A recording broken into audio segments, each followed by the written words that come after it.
Hello, my name is Keith Tidwell. This is my online presentation for my class of computer history and the year 1964 in computer history. At this time, most Americans did not have anything to do with computers. Computers were used by people at universities, major corporations, and the government, but still at that time just maybe 4 to 5% of the people, public, actually had anything to do with computers.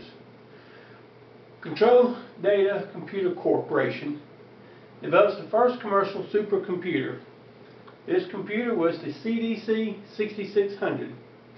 This unit went in production in 1964 to 1969. At that time, approximately 100 units were sold for a price of $7 million each.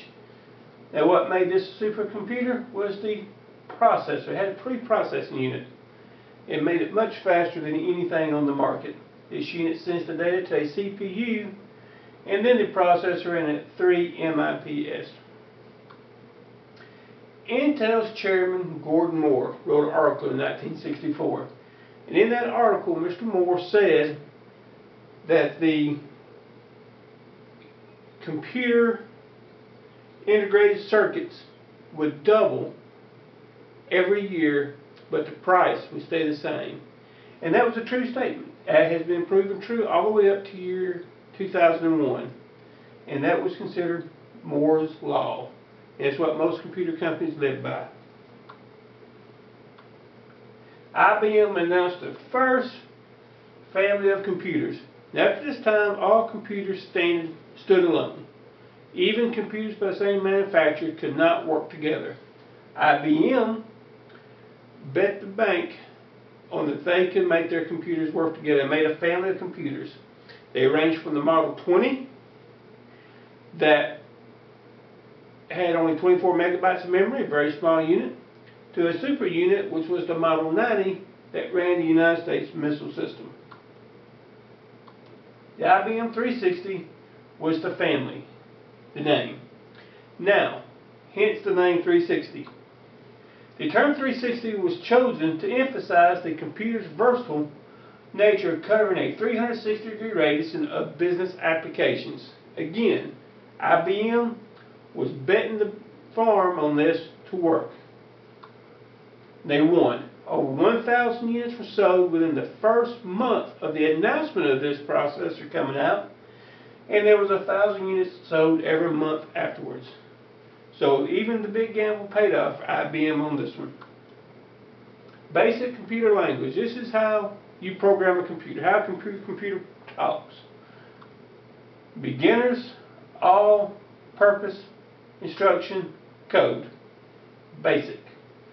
Basic was developed by two professors, Thomas Kurtz and John Kemeny of Dartmouth University. They needed a way for young students to learn to program computers. They needed an easy language. And again, this was 1964. Computers were new. Kids coming into the universities did not understand computers. They had not been around computers. So they needed a good language, easy language for them to work with. And that's what these two gentlemen developed. And it was in use for many years after that.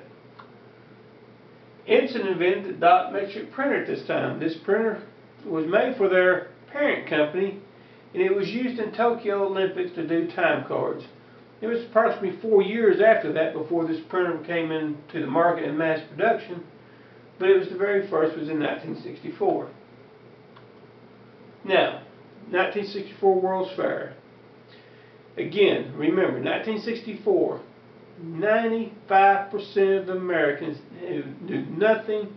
They knew of computers, but they did not know nothing about computers. They did not understand computers. Computers were foreign to us. They were super intellectual. So what happened at the World's Fair? It had two themes. Man's achievement in expanding the universe and a millennium of progress. The National Cash Register Pavilion. This was a pavilion put on by the National Cash Register. They actually set up a computer. And people could go in there and type in a question. What happened in the year 1952? And it would print out the major events of that year. or they may ask you the major sites of London, England. They'd print out on a souvenir card major tourist sites of London, England. And people thought the computers were thinking. People did not understand this was just information pre-programmed into the computer, and it could rapidly go pull that information out and put it to you on the card. So this was a pavilion that they were trying to show people what a computer could do. Now, at the IBM pavilion, they were more interested in teaching you how a computer worked, how memory worked, how integrated circuits worked. And so inside their pavilion, they set up science projects. And it was something that was very important to them that kids that come into the World's Fair learned and grew an interest into the sciences of computers. It was during this time that, Russia was beating us in the space race. And we were trying to play catch up. So IBM invested a lot in trying to get the children that come, and even the adults come to the World Fair, to understand and get an interest in the science, in computer science, and so that they could be the next generation of people developing what they knew. The Bell telephone system, the picture phone, again, 1964. Most people had phones in, but there are many people who could remember not having a phone. Phones were out, but they're still a relatively new mass production device. And what it was, you could actually sit in phone one or over here, and you could talk on this phone and they could see you over there. You could see the person you're talking to in live time. Again, phones were out, but they were still a relatively new device. And now you are showing people live footage of yourself going across the phone line. Again, very amazing for 1964, cutting edge, and very important to America. 1964, again, we were just starting with computers. I mean, computers were there, industries were using, but the public was not. And the 1964 World's Fair was very important to the people of America, especially the youth that got to go to it, because it fostered that want to know more. It fostered that science and that learning of computers. And that computers were not that scary. Many people were scared of them, but in 1964, people were starting to learn that computers were very important to our lives. And then approximately 30 years later, we cannot do nothing without a computer. So that's our presentation of the history of computers in 1964. Thank you very much.